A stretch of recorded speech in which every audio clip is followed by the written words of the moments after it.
Today we are talking about Les Pauls, the least loved Les Paul in my opinion. The Deluxe 70s with the mini humbuckers. We've got a brand new color to show you, and let's talk about why I think this guitar maybe deserves a little more lovin'. Stick around.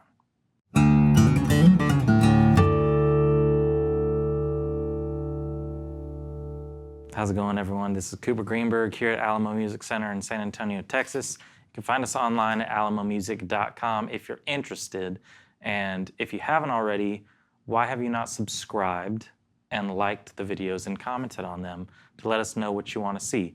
Because crowd interaction and response is what drives things like this, which is a new color of a Gibson guitar, which they claim is the most requested colorway of the Deluxe 70s Les Paul. This is wine red, and Gibson told us back earlier in the year that they were putting this out because it was a very hotly requested color on the guitar.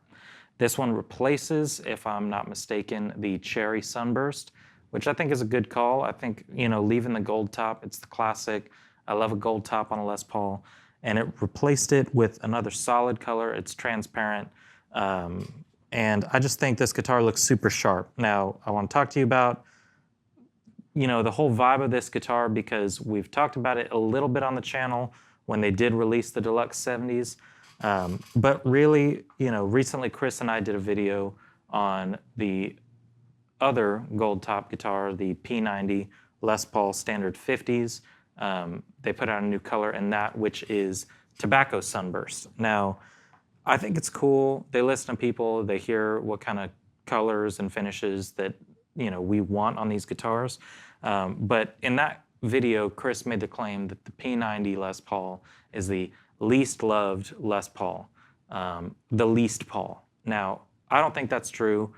I love the P90s. I think based on what we sell in the store, a lot of people really like the P90s, especially on that 50s with the aesthetic and the pickups and the sound. I mean, I think the P90 guitar, it might not be as popular as the humbucker version, but people love that guitar. Now, the Deluxe 70s definitely has not drawn as much interest, and I think that's for a few different reasons. I mean, I don't think a ton of people across the board look at guitar manufacturing from the 70s and say, like, that was the golden era. It's always 50s and 60s, but when it comes to 70s guitars, we have seen it a lot over the last few years. People are really digging the American vintage 70s stuff that Fender's put out, and Gibson has put out the Deluxe 70s with the mini humbuckers. Why would you want mini humbuckers over normal sized humbuckers or P90s? These are still humbuckers, so they're still gonna, how they say, buck the hum. They're still gonna get rid of that 60 cycle hum that you get out of single coils. Now, regular sized humbuckers, mini humbuckers, you still get a little something. I mean, you can probably hear it on the demo right before I start playing or right after. You still hear a little something, but it's not going to be totally obnoxious like some old school Telecaster with a neon sign plugged in next to the stage that's screaming at you. But since these are mini humbuckers, they're squished down a little bit. It has a narrower magnetic field, so it is going to pick up, a kind of tighter section and have a lot less muddiness that I think I get a ton when I'm just running clean straight into the amp on a Les Paul with humbuckers that are normal size. These are a little more pointed tone, but still got the grit and the kind of, extra punch that you typically want when you're playing something like this. And in terms of tone and sustain, I mean, this guitar is non-weight relieved. It's a mahogany body with a maple cap on top. It's heavy. It's not as heavy as, say, the greeny Les Paul that I played last week. That thing was like 10 pounds. I think this is kind of maybe in the mid-8, maybe 8.5. I have not weighed it, but it didn't totally offend me immediately like the greeny did. I'm being facetious, but that was a heavy guitar. So it's got the formula of a Les Paul. It's got the sustain. It's got the tone. And I kind of like the mini humbuckers. Just feel a little bit more pointed and punchy and less kind of woofy, muddy tone. Don't you love the adjectives that we've created for ourselves in the guitar reviewing industry? So yes, the 70s, as you can see on this, as you saw on the Cherry Sunburst, they're not like a AAA flame grade top. It's kind of a more plain maple top. This one just happens to be very cool, and I think this color with the cream binding, the wine red, I think it will be a look that a lot of different guitar players really like. It's got a classic vibe, but it's still kind of just a modern rockin' guitar. So I'm gonna let you hear it. I'm just playing clean tones so you can really hear like what does a mini humbucker sound like when you're just running straight into a tube amp.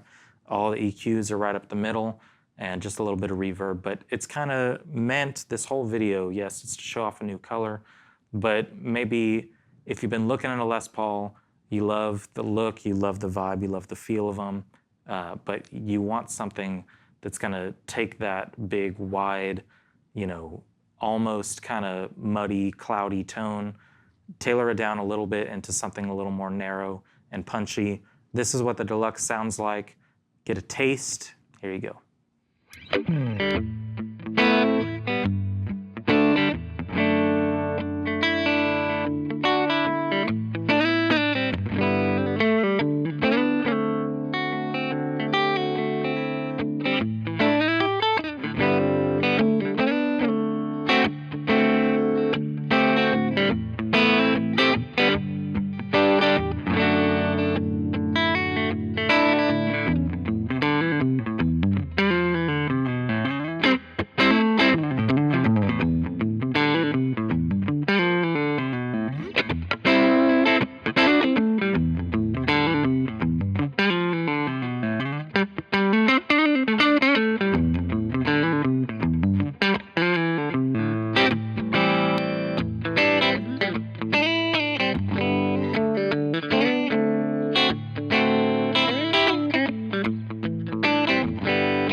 There you have it, and I dig it. I hope that you do too.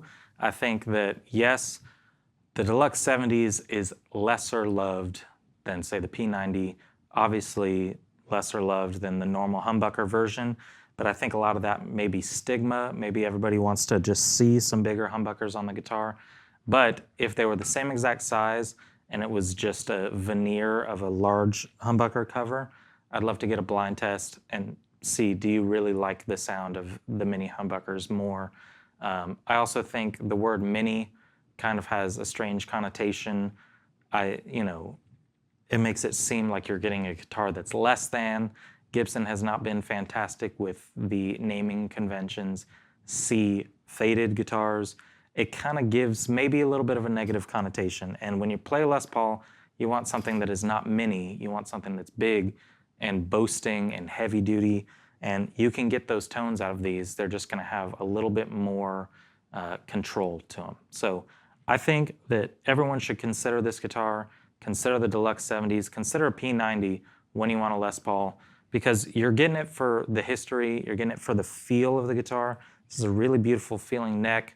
It's set up perfectly right out of the box, and it has the look of everything that I want, from a Les Paul. I want something that looks classic, but can still fit in and not be kind of I'm not using relic in the term of aged. I'm talking, I want something that looks like it can still be a modern instrument without it being a blueberry burst or having robotic tuners on it. And I think this kind of strikes the balance right in between. It's got a classic look, but it would not look out of place on a stage.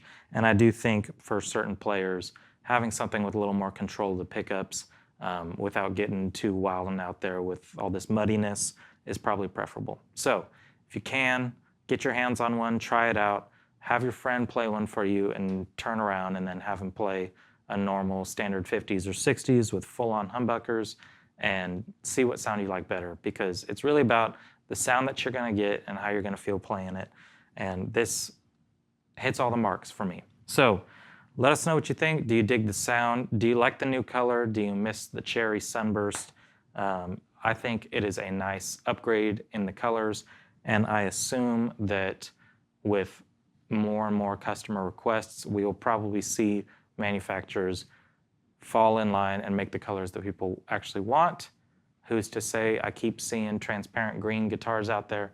That's my own opinion, but keep being vocal with what you want to see, because hopefully people like Gibson hear it and they can make the stuff that you actually want. So let us know if you like the guitar. If you're interested in purchasing it or one like it, go to alamomusic.com.